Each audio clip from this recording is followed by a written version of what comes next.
ലോക ബോക്സിങ്ങിന്റെ കുലപതി മുഹമ്മദ് അലിയുടെ ഒരു കഥയുണ്ട്.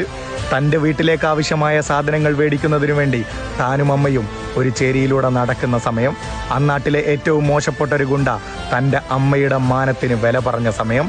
10 വയസ്സുള്ള മുഹമ്മദ് അലിക്ക് എന്താണ് നടക്കുന്നത് എന്ന് മാത്രം മനസ്സിലാകുന്നില്ല.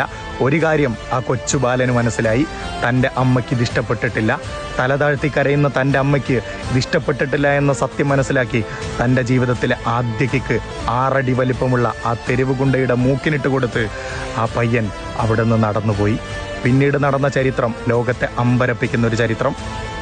തൻ്റെ മകൻ്റെ കിക്ക് കൊള്ളാമെന്നും താൻ ബോക്സിംഗ് കരിയറായി പഠിക്കണമെന്നും പറഞ്ഞ് തൻ്റെ അമ്മ നൽകിയ ആ ഉപദേശം മകൻ ഏറ്റെടുത്തു. 16-ാം വയസ്സിൽ ലോക ബോക്സിങ്ങിൻ്റെ വേദിയിൽ അന്നത്തെ ലോക ചാമ്പ്യൻ ജെഫ്രി ഫ്രാൻസിയാറിനെ 12-ാം സെക്കൻഡിൽ ഇടിച്ചിടുമ്പോൾ ലോകം അമ്പരന്നുപോയത്രേ.